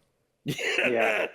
Yeah, Dave, I like think Yeah. that they're Brilliant. stealing them for Fast and the Furious too. Sorry, go ahead, Bart. probably. I was just saying, Yeah. I think it's interesting when you were talking about watching movies, how you don't watch the cars at all. Yep. When, as car people, like we'll specifically watch for that, but then there's a whole level to it where they actually would, in terms of brand partnerships, they count on it. They count on it because I'm Right. thinking back Sure. to, so Mercedes and Jurassic have had a partnership since the beginning of time, or since Lost World. And I specifically remember that because those are the cars that I'm into, is like the real cars that are part of movies as opposed to Batmobiles or those types of things. And I remember specifically, people have brand loyalty to cars. My parents have always been Mercedes drivers. And in the Lost World was the introduction of the 1998 ML320, was the SUV. That was my question: is, are they like Mhm. sort of premiering Yes. cars? They 'Cause yes, premiered okay. the Makes sense. Mercedes' very first SUV ever in the Lost World. And I remember my mom going, she had had a Mercedes sedan forever, and she was like, "Holy shit, I need that." And they went and they bought it. They went and bought the ML after that. So So I guess same it thing. worked. It works. And same thing like with Jurassic World in 2015, they released the GLE Coupe, which is another SUV, and like that was a little much because like you rewatch that movie and there's certain shots where you're like, this is just a Mercedes commercial.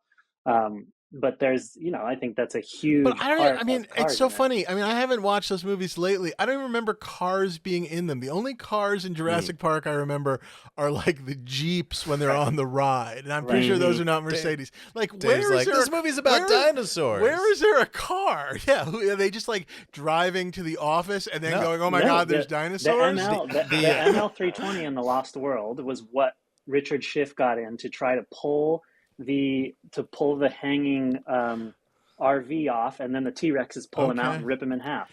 I remember I remember Richard Schiff. I remember the T-Rex. I remember the RV. You don't I remember hanging it off. But in my mind, he just was sitting and floating in the air. Dave is just car blind. Yeah. I don't see car. Yeah, that's right.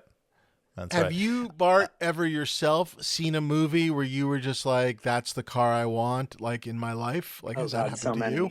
I mean, all the time. All the time. But like very specifically memory was the Audi R8 in Iron Man, which was like kind of the debut of that, and was like, is that a Tony Stark car? I apologize. Is that a Tony Stark car? I think I blacked out the other way. I stopped watching or listening to what the hell anybody was talking about. If the car was on, I was just like, I gotta have that. In Bart's memory, the car fights Jeff Bridges at the end and wins. Yes. That's hilarious. And have you ever actually purchased a car in your own life based on a movie? Has that happened to you yet, or not quite yet? I can't afford that. Not the ones I want. So you're looking at these crazy expensive cars. But you don't ever watch, like, I'll go backwards, a car that, Rob, when you're during your time at Disney, like, see, like the only car I care about, like I like Herbie the Love Bug. And if you said to me I could have if I could have it, I guess, I mean, yes, I'd like the Batmobile, but if I were to I wouldn't want to drive the Batmobile and go get coffee like the General Lee. But if I could have a Herbie the Love Bug and drive that around, I think that would be really fun. Do any of those real ones still exist, Rob, from the actual, the Dean Jones ones? Oh, yeah, no, 100%. Well, when I was at Disney, they didn't have any more of the Dean Jones ones any longer. But it's funny, if you watch all the really sort of mediocre Disney live action films, anytime you see a car that ends up in the ocean or something, it's always a bug that's clearly repainted red that used to be a Herbie. But so they were all gone. But when I was at Disney, the cars from the classic Lindsay Lohan version, all right, fair enough, the Love Bug films were still there. One of them was great because it looked like the classic Herbie, so that was the one I was most excited to have saved for the Disney. Do the real Herbies exist in the world or no? Oh yeah, fans have them, or fans have some of them, because there was 4 Love Bug movies. Do you want me to name them? Love Bug. Herbie Goes to Monte Carlo, Bananas, and then Any Which Way But Loose. No. Yeah. And then I got to know Dean Jones, who was the star of the Love Bug and Herbie Goes to Monte Carlo, and maintained a friendship with him even after I was done with Disney. And when I got to go to Mr. Jones's funeral, there was at least 4 or 5 Herbies that were in the parking lot for his service. So that was good to see that. That's great. I wasn't going and trying to authenticate, was this a screen used Herbie, but I just assumed that some of them would be. In that case, Dave doesn't remember the funeral; he just remembers all the Herbies lined up. That's right. Reverse. I don't know who died, but this is the best funeral ever. Yeah. Ryan, have you ever watched a movie and thought about buying a car based on a movie? Hell yes. I do briefly want to tell. I will answer that question. We'll come back around to it because we should all answer that question, Dave. We know your answer, but I have an answer, but it's like a Lotus Esprit that goes underwater. That's cool. There's my answer. There you go. Bart, do you remember the Toyota Mirai saga? Oh, fuck from Colony season 1? Absolutely. It pissed me off as much as it pissed you off. So on season 1 of Colony, my producer came to me and said, "Hey, we have this great opportunity. Toyota is launching their new, hydrogen, energy, whatever. It's not even energy efficient. It was alternate fuel car. It's hydrogen powered. This is the Prius done extreme. So it was powered by hydrogen." It was a hydrogen fuel cell car, and they feel like you're doing this future saga. We think it'd be cool, and we're like, okay, well, that'd be weird for the main characters to be driving because they're kind of living under a dictatorship occupation by a bunch of aliens. But we have all these Vichy government people that like work for the aliens, so maybe one of them has this kind of fuel cell car. So we worked it all out. We went back to them. There were, it was not a insignificant amount of money that they were offering to the production, and we needed every dollar we could get. So we went back and said, sure. And then they're like, okay, so good luck. They did not provide the Toyota Mirai. They could not help us find one. Every attempt that we made to get one, they shut down. So my producer was now in this place where he had made this deal with Toyota, who would now not provide the car because they're like, these things are just in very high demand. So he pulled all of it. He's been a producer for a million years. So he pulled all of his producer strings and managed to get the one that was on the ground in Southern California and get it sent over to the set. And it was like delivered. And then there was all of this. You can't do this. You can't do that. But you have to show, the dashboard. And it has to be all these requirements that they put into basically the product placement they're putting in the show. So now we find ourselves, we went from doing this thing that they're going to help the production. And now we're worried that we're making this shitty car commercial within our show. And they're like, you can't breathe on it. You can't touch it. It cannot leave the flatbed. It cannot be driven around or whatever. The minute it got off the flatbed, Carlton said, come on, we're getting in this thing. And Carlton and I just got in that Mirai and we flogged the shit out of it. We ripped it all over Radford backlot, got around, like went onto like Ventura Boulevard, and we're just like, it was like catharsis. It was just like exercising all the Toyota demons that we got out of this Did thing. that car So actually come out in the real world? It did. And the hilarious thing was there even in hippie LA, there were two places you could refill your hydrogen fuel cell. One is in Culver City, or was, and one was in Pasadena. So if you got stuck, which anybody that doesn't live in Southern California, that's basically like the two planets that are farthest from. It's like the center of the galaxy and then in the outer rim.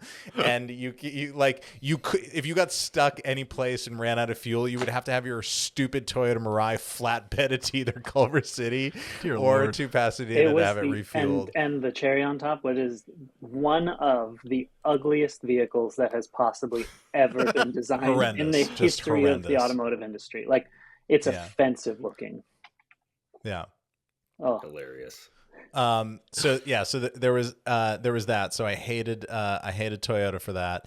And then another car placement, before I come back around and answer Dave's question, the 2018 smash hit, robbed of the WGA award that year, Rampage introduced the new generation Bronco to the world. That's right. And that was a big deal. The Rock drives the Bronco. Yeah, it was the Rock's car, but he ended up driving it. If you go back and look at it, it's not quite what came out. It's like a concept car that he's driving, or an early prototype that he's driving around. And I wasn't there, so I actually don't know what was up with that car, but it was not the final production model. But it was cool because everybody at that time was so excited about the Bronco coming back. Everybody wanted a piece, and at that time, getting Dwayne to be in a movie that was going to launch it was a big deal. And look, who knows, but that car launched huge. So kudos to Rampage on that one. So to answer your question, Dave, I have exactly the answer for you. You will not remember this car in either one of these movies, I'm sure. But as a young lad, much like Bart, I was obsessed with cars. It was all I could think about. I just wanted to grow up and get a real job so I could start buying cool cars. And the one that imprinted on me, it was kind of twice within like a 2-year period. It was the Ferrari F355. It was like the mid 90s Ferrari. And the first time I saw it was in GoldenEye when Famke Janssen is racing with Pierce Brosnan in the Goldfinger DB5 down the Italian mountainside. He makes the joke about a Ferrari in every garage in Italy and whatever. If she remembers, she's in the red Berlinetta Ferrari with the drop top and everything is pulling up side of him with that gate shifter and the great sound of that V12 buzzing along. Yep. It was just glorious. And then that's the same car 2 years later. I think GoldenEye is 95. The Rock is 96. Is the Rock 96? A year later, that in the chase in San Francisco. The car that Nick Cage steals It was a yellow one in this case, hard top yellow one, but that's also a 355. Again, the gate shifter. That car is like, I just saw one, not this weekend, but last weekend out here on the road in London. It was like a midnight blue one this guy was driving around. And just the sound of it idling, because you can't go faster than 20 miles an hour in this dystopia I live in. But the guy, just that car idling at the stoplight got me all like a buzz and brought me back to the 90s. But that was the car. And I still, to this day, I mean, there are cars that I like more now as an adult and appreciate, but to this day, that's the one that I'm always kind of looking at. I was like, how much does a 355 cost now? And unfortunately, like, they're actually pretty cheap for old Ferraris, but unfortunately for those, every time you service it, you have to drop the engine out of it, because to get to anything inside the car, you have to drop the engine out of it, which means that you're $10,000 in before you actually even do anything. So actually depresses. Let me the tell you value what of you the don't car. have to do that with a Honda Accord. Okay, A Toyota Mirai. you just fix them and they run for like 200,000 miles. Where is and the it's good, excitement in that? Where is the red-blooded excitement male is American not paying thrill? anyone $10,000. Would you, Ryan, or would you guys in general, Rob, have you ever bid on a car, or have you ever wanted to own a car from a movie, like anything from specifically, whether it was just a used car? What do you have in your collection? Oh, well, behind me, I don't know if you guys can really see it, but it's the top. That is the flying turbo motorcycle from Galactica 80. Maybe from Galactica 80. Oh, Yes. yeah. Okay. And then I also have Wait, Shatner's. does that function? Is there a functioning motor in that? Oh yeah. They made 3 of them, and yeah, it could all run. So is it built on top of a regular moped it's or like motorcycle? A Yamaha motorcycle, but they've altered the front fork for steering, and I'm told that you don't want to. When the stuntman didn't want to drive that thing on the set, that it was not a very safe thing. There's a whole other side story on how they used the prop Battlestar Galactica helmets, which were not safety regulated, and stuntmen were refusing to use them, and then they had to make safety Galactica helmets. Whole other story. And then this other car I have, which I'm very proud to have, is T.J. Hooker's William Shatner's squad car from LCPD. Yes. Where is that? That's at my dad's place now. Okay. It's also I in the thought if room. you just go, it's right over here in the other side of the living room. Yeah. Well, yeah, I haven't gotten that in the house yet. And then it's above me is the miniature Bluesmobile, but miniature cars don't count. Well, So- I think it's kind of cool. And by the way, the Blues I like Brothers is them. kind of a great car movie just because of the sheer number that they wrecked. So how did the TJ Hooker come about? Well, I was always looking for, movie cars. And as I kind of mentioned earlier, they're really kind of all spoken for. Either the studio still has them and have no intention of getting rid of them, or they've some car collector has already earmarked, the car and had said, to the transportation people, hey, I want that car, and then it usually goes to those guys. So wanting to get a car, I found who provided all the TJ Hooker cars for Columbia. And he still had one left. He kept the nicest one. There were a lot of them from the show. But that particular car, which is a Monaco, a Dodge Monaco, that was also the Hazard County Sheriff's cars and the LCPD TJ Hooker cars, and also from some show called Hunter. Oh, I remember Hunter, with Fred and they Dryer. single-handedly made those Monacos rare because there's always one getting ruined in one of those shows. So they're kind of like the Dodge Charger, but not as sought after. Rob, on the TJ Hooker car, is that one that he would have hung on to himself, or was that always the bad guy's car that he was hanging on to? Yeah, unfortunately, I don't know if he ever had to hang on his own hood, but I might have missed an episode. There had to have been one, don't you think, where somebody got his car and he was able to jump on it? I don't know. That I would have written that in the writer's room. Yeah, that would have been exciting. But that was the joke on SNL where, right, he asked, like cross country or something, right, when he hosted. TJ, did you happen to get on the hood? Oh yes, it's a nice big American car. So, and he went through several states on the hood. Have you ever slid across the hood? I haven't yet. For us archivists, I always thought, like, how did the Dukes of Hazzard guys get across the hood of the General Lee with those knife knife sheaths without scratching the hood. I don't know. So I haven't done that yet. The answer is they had 100 of them. So Right. And some of them, the stolen ones, slide all around all you want on the hood because we don't care about those. Yeah. But have you actually driven it on the streets, and would you get in trouble for driving something that looks like a police car? I mean, I know modern police cars don't quite look like that, but it looks like a police car, right? We told you have to have the door emblems X'd out. And the car is so old and ridiculous looking, but it's not for another not daily driver. It wasn't running so good. And also it had, at some point they had rented it to another production and they had rails underneath the undercarriage. So when they would go over like curbs and stuff, it wouldn't ruin so it just was not a daily driver. And we drove it once and it was stopping traffic and causing a commotion. And then it never really ran well after that. So we thought, you know what, let's just send this up. My dad could just put up at his place. There's a very fine line between having a quote unquote prop car that doesn't run and just having a shitty car on your lawn. I think there's a very fine line there. Yeah. Well, it's in my dad's lawn, so I don't have to see it. But I did get all the radios and the gumballs and all that stuff was all original as well. So that stuff is more. That's amazing. With me, That's with really in cool. the prop. I have it's not on display, but I have it all. That was my one of my grandmother's favorite '80s shows. We always used to watch that together. She just loved T.J. Hooker, and I just thought it was so cool that I was watching Captain Kirk as a cop, and because I was like I was so young that I didn't really understand. Like I knew that was Kirk, and is this like in the past and when he was a police officer? That's how he started. He did such a good job as a policeman that they said, "Why don't you be a captain?" And Nimoy was on one episode in the first season, so that's kind of as exciting. A good guy or a bad guy. That's true.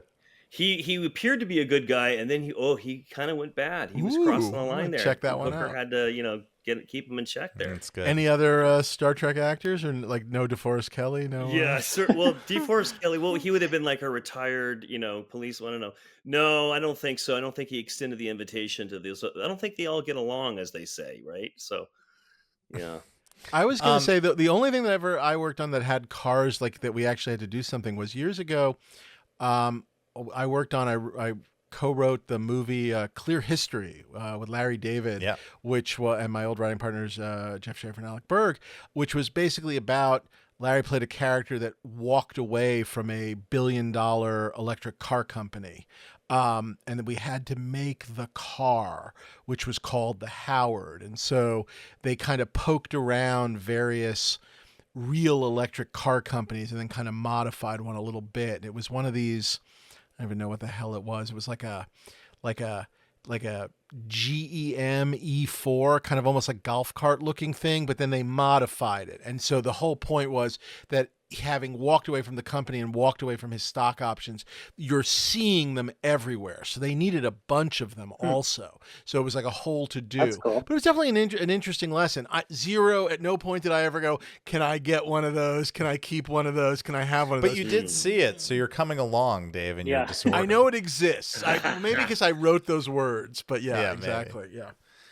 I have to call one out that I always love. One of my mom's favorite shows, certainly from the '80s, Magnum PI. The Ferrari. It was a 308, right? It was a late '70s 308, V8 Ferrari. And I imagine there were probably shells because they flogged that thing pretty well, but they had to have a real one somewhere on that show, right?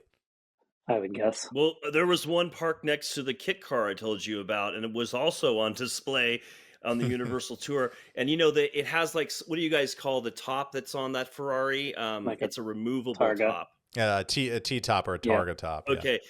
Well, since, usually when Magnum's driving around, it's off. And I remember they put in some sort of a really heavy duty net so the guests wouldn't get in the Ferrari when it was on display. Oh. So I thought that was interesting. That was kind of funny.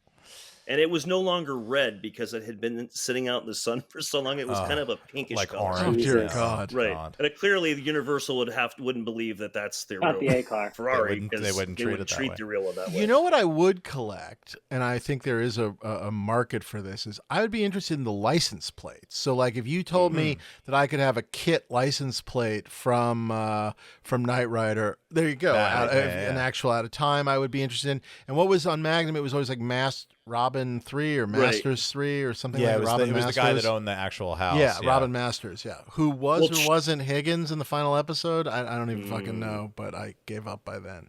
I think always thought I he felt was like it Robin looped Masters. around that it like they tried to reveal that he was Robin Masters Yeah, that's what I secretly, thought. but I'm not sure that's canon. I don't know. That But makes anyway. sense. Well, I'm gonna out Chuck. He's got my night license plate, Dave. So maybe you could talk it out of him because it's absolutely. I hope it real. fucking It's pretty survived new. the fire. I have no idea. Oh, that's I a good didn't point. I didn't see it, so I don't know. It wasn't at your house. It was Yeah. not at my house. I know what props made my house, but hopefully it was in his office. Jesus, I hope it's okay. But I would get those. I have a license plate in my collection. I have a from you helped me get it, Rob, didn't you? Or why do I think you helped me get it? Well, you have From- the one from Bowfinger. Yes, from Bowfinger. Oh, I have right. a Mindhead license plate. That's and I don't know what car it's on, and I don't care what car it's A on. limo. But a Mindhead limo, Mindhead yeah. license plate I think is Yeah. fantastic. So That I'm is all great. for license plate collecting. The car thing I don't get. So you but, you yeah. you collect radiator caps from cars, license plate from cars, and license plates from movie definitely cars. not but the cars. nothing in between. right? Just the two ends. Yeah. Well, if you ever saw it, the object, you would just see the license plate or the monkey radiator cap. You would not see the vessel that My it problem with was modern attached to. cars is they don't require elaborate radiator caps. Radiator That's really caps, my yeah, problem. Yeah. Ryan, I I, mean- don't know if you. Oh, sorry. Yeah, I no, don't know no. I was gonna. American Graffiti is another one that we should call out because they have a bunch of great. I used to have one of the unused but THX license plates from that Yeah, show. that Sorry, would Rob. be You and pretty I, cool, you and I yeah. went on the lot together. Yes, yeah. Yeah, You still I have yours, have Rob? mine. Oh, I nice. do. I mean, that was like a holy It's- grail for yeah, me. it's a great one. Clearly not for Ryan. Yeah, well, But it's okay. bought too much in that year and whatever. It did come back. It did come back around. And actually, the Falfa, the screen used license plate was around, and I actually hovered over that for Nice. a second. I was thinking about that. I don't think I think thought it was passed. excellent, but the lack of it being as memorable as THX, Yeah, obviously. yeah. Yeah. Well, that was Sometimes the great. Can I just say this? That was the great Lucas story. Was that I heard from up at the archives that somebody had said to Lucas, or he overheard this. They said, "Well, we don't have anything from American Graffiti," and he says, "Well, I have the license plates, And then it was just sort of the first time we had heard that there was the Lucas archives, and then George had stuff at his house. So who knows what other stuff's there? But that was Right. that was how those came. Those were saved because he saved them and had not turned them over to his archive. So interesting. Should we bring it on home? That seems pretty Yeah. robust for a that was conversation. a lovely thing. I think Yeah. we've learned a lot about cars, You did, at least. more than I ever wanted Yeah. to know. Well, I think we need to end with any car. You can have any car in the world from a movie, anyone. What are you going for? What do you think, Rob? As our first guest number one, any car? Yeah, it has to be the '66 Batmobile, the Futura. And would you drive it, or would you just simply like build a house around it and kind of display it? Maybe drive it a few times, but then after that, it would just be like the great thing to watch, projected movies at your house or something. I don't Like know. sit in it. Yeah. I mean, I guess if you could get one and it really had like the bat phone in it and everything, that would be cool. And on the real one, did the rear thing go on fire, or was that a specialty other think it shot? did, Oh, yeah. it did. Okay, Yeah. interesting. Very cool. All right, Bart, guest number 2. What are you thinking? Any car, any movie in the world? Okay, I've got two, and they're very random. All right. The first one is the 1989 Lamborghini Countach from Wolf of Wall Street, and Ryan, Okay. the fucked up one was a real one. Like Scorsese did not want to. They destroyed a real one, and it was up for auction as well, and it never sold. But In the beat up In shape. the fucked up. Yeah. Yes. I knew that, but I didn't realize it was a real Countach. it was a real Countach that they terrible. destroyed. So they Wow. yes. So I Those would take cars a are destroyed terrible, one but- or the nice one. But would and- you, if you had the destroyed one, would you restore it, or No. would you leave No, it no, as no. I'd leave it the destroyed. Oh, Okay, all right. Well, absolutely destroyed. because in cars, one of the things that I've always been fascinated with cars is, which is obviously very different than props, is it seems like as long as the VIN number on the frame is the VIN number, like you can restore every single part of the car can be something I guess a restored piece, but because the frame is the VIN number, it's the car, which is where I've always found it. Yes and no. There are degrees and levels, and people really want numbers matching, which means the transmission and the motor match the that's better. the frame, and then you can do stripped down repaints. But everybody wants an original. They want the original factory paint job. They want that's what they want. And those Concours quality cars, the ones that do the best at the car shows and everything and sell for the most at auction, are super, super original. But yes, I mean, there's a very wide array of acceptable restoration. All right, what's number 2, Bart? My number 2, I have a visual aid for it. It is the LG 3000 from Indiana Jones from Raiders. This is an important part of the story, too, by the way. Hold on a second. We were just talking about this. Yeah. I actually asked Rob about this the other day. I just saw on Facebook, there's the only good thing, there's 2 good things that Facebook has done for me. One is what I'm about to tell you, and the other one is I was able to, I've joined the Nazi party, so I'm very excited about that. But I was told on Facebook, or read a thing on Facebook, that truck is sitting at Disneyland or Disney World, like next to the ride, or at least Disneyland. one, like the Disneyland, the hero truck from Raiders is at Disneyland. Disneyland? Rob, is this true? Like on the ride? Wait, in the line? Yeah, this is the thing that's in line? It's there, and I was told by the person who... Where physically... Just tell us where physically is it?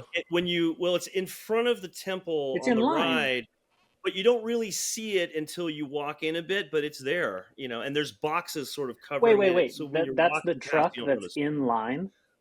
Are you shitting me? I've walked by that 100 times in my life. Yeah, I mean, I used to go on that ride a lot once upon a time, yes. It's just like at Disney World where they have the tank from Last Crusade at the I didn't know that either. They had the tank from Last Crusade. Did you know that, Ryan? Disney. Yeah. Disney doesn't know it either. Because they had the Snowspeeder and the skiff from Return of the Jedi and Empire Strikes Back. I had to tell them that those were real. Oh my God. Maybe they know now, but they didn't at the time when I was So wait, hold that picture back up, Bart. That is in Go line. see it, everybody. That is insane. Yeah. What's the model? What's the model? Make a model, Bart? A Mercedes LG 3000, and it's like 1943, I think. Great. That would go fantastic with me being in the Nazi party, Bart. That's fantastic. Yeah. They really perfected a lot of the cars. We're trying to buy. We're actually, by the way, we're trying to get a new car right now for Becky, and sort of let's not get a car from a company. She's narrowing it down, so I have nothing to do with it. I just am like, get whatever you want. But she's been really wrestling with like things like, do I bother to look at a BMW or an Audi, and sort of how, and so she's doing a tremendous amount of Googling of like Audi connection to Nazis, World War II. There's a lot of that. So yeah. And by the way, she's a convert, so she's not even born Jewish, but it's an issue. I had a BMW for years and it kind of made me crazy, but anyway, never again. So sorry, none of this is helpful. This has turned into the best discussion ever. They only made warplanes, Dave. That's why they had to make cars afterwards, because they were, and also they a lot of their carburetors and exhaust systems are based on gas chambers. But go on. So the Germans do make nice cars. The truck is there. The truck is there. Bart, you got to go see the truck. Yeah. No Mercedes logo anymore, though. Maybe. Yeah. How do we steal that truck? How do we go there to Disneyland and distract everybody enough to like put the truck in our bag or drive it off? They may sell it at this point. Disney Plus isn't doing so well. So here's what you do: you steal the General Lee as a distraction. Drive it in through a gate. Yeah. Jump it over the Magic Kingdom, and then That is insane, though, that's there. Mm-hmm. That's really great. Yeah. That's really great. I didn't realize. I saw that you see it every time you go through the ride. I didn't realize it was the original. Mine, a Batmobile, Ryan, or 89 Batmobile? No, I'm going with something I will actually drive. I mean, I would love a Batmobile to stare at it, but eventually, I guess you can think of it in 2 categories. One is like a car that you really couldn't drive. I want to drive. Is a car. I want to drive. Okay. Yeah. I want to drive. And my movie comes from another 90s movie, the 1994 smash hit Bad Boys. the 964 Turbo from Yeah. that movie that Mike Will Smith drives around in because he was like a rich kid that always wanted to become a cop or whatever that crazy backstory was.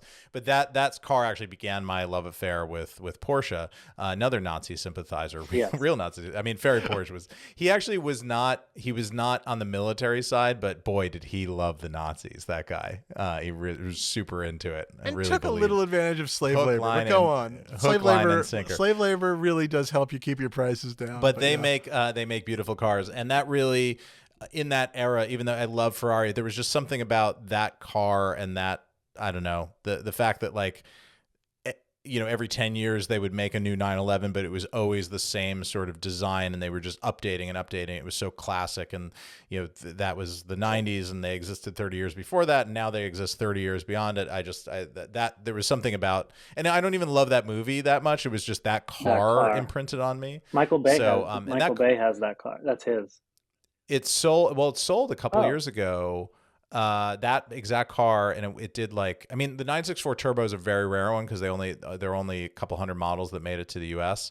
But that car did 3.5 or something at auction because it was the Bad Boys car. I was about to ask you, did it do more than one normally would have done? Much more. Okay. I mean, so a that 964 does mean Turbo something is in auction. in the high six figures, low sevens, depending on the condition, quality, whatever. That was a super premium because it was a Bad Boys car. A great example of what we were talking about earlier. There's a funny scene, I don't know why I think of it, which I guess I actually did see a car in it, but I really like that movie, Zero Dark 30, and in the middle of it, they're trying to get like a phone number, and Jason Clarke, who's so good in that movie, like sits with his contact, like this Arab guy, I think they're in Qatar or something, and he needs a phone number, and it's like, and the other guy's like, I don't want to, is anything bad going to happen? He's like, nothing's going to happen here, but a couple of guys in Pakistan might get blown up or something. It's a very funny scene, and it's like, and the guy's like, why do you only call me when you need stuff? And then you just kind of cut to a guy opening up a Lamborghini dealership in the middle of the night, like at 2 a.m. And basically he's just buying him a car in exchange for the phone number. And there's just a bunch of cars, and there's just this asshole yellow Lamborghini. And he just goes, you want that one? Go big or go home. I always remember the name, that line, go big or go home, which anyway, but I have no idea. No, I think I would go for movie car if I was going for a car. Be a big fan of an Interceptor. I think that would be pretty incredible. Okay. And in the grand scheme of, I don't know what they have or don't have, but someday I'm going to get my ass to Australia, and I'd like to go to that Mad Max museum that's like in the middle of Australia. It's like, as hard as it is to get to Australia from the United States, it's then getting to this museum from Sydney is like equally as, it's like, it's not where anyone goes. It's where they shot the movie. Anyway, but I think an Interceptor would be very cool. And like I said, that's a good one. The Lotus Esprit would be fun. Yeah. Good American car, but made in Australia. What's the background? Ford, but I never understood that with the Interceptor. But anyway, I'm surprised you didn't say if Ford made all these cars, there are all these Fords out here that don't exist in the U.S. You see them, and they're all nuts about them. The Brits all love their American cars, but it's like a Ford Granada, and like, what's a Ford Granada? They made all these Euro-sized cars, so they're just much smaller than our giant American cars for the Euro market. It's a wild world. So I would guess that it's a similar thing with it being Australia. General Motors in Australia is Holden. Oh, okay. Yeah. There you go. What did you think I was going to say? Land speeder. Technically a car, but trying to. It is a car. What's the base car in that, Rob? Do you know? I can't remember, but I just saw something about that the other day. But it was some weird car. Right, because it's just with a three-wheeler, the frame and the wheels, right? Basically, like kind of like a golf cart sort of thing, but it wasn't a golf cart. But classic. Would you even want it anymore now that it's been repainted for episode 1? Yeah, I think I would have a bit of. I mean, I would take it, but boy, that bums me out that they've done that. Yeah, I better to let it rot and be a home to rats than that. But yeah, such is life. Yeah. Like the Nostromo. Yeah. Yes. That was raccoons, actually, but yes. Whole family of raccoon skeletons they pulled out of the Nostromo when they were restoring it. But one of them sitting like the pilot. Space jockey. Space jockey. His chest burst open. Yeah. I was going to say they had to move in there after they threw them out of the DeLorean. Anyway. That's a great show, guys. Thank you so much. At Props Podcast. Follow us on those social media channels. Write us at dreamsaremadeofpodcast@gmail.com. Rob, where can they find you really quickly? You're on... I think Facebook these days, or Sid Marty Croft Pictures. Just email me. But If you're looking to become a Nazi or learn more about movie cars, you can find Rob on Facebook. Yeah. And buy your book. Buy his Back to the Future book called... Yeah. Called Back to the Future Almanac, 1985 to 2015. Which is all about all the props and different things in the movie. So please buy that. Bart, where can they find you? You got a movie coming out one of these days. I do. Well, I'm at Bartley Taylor on all the socials, and I also monitor our email, so I will see it. There you go. Nice. There you go. dreamsaremadeofpodcast@gmail.com. Bloobity blah blah at blueblah.com. Dave is car and email address blind.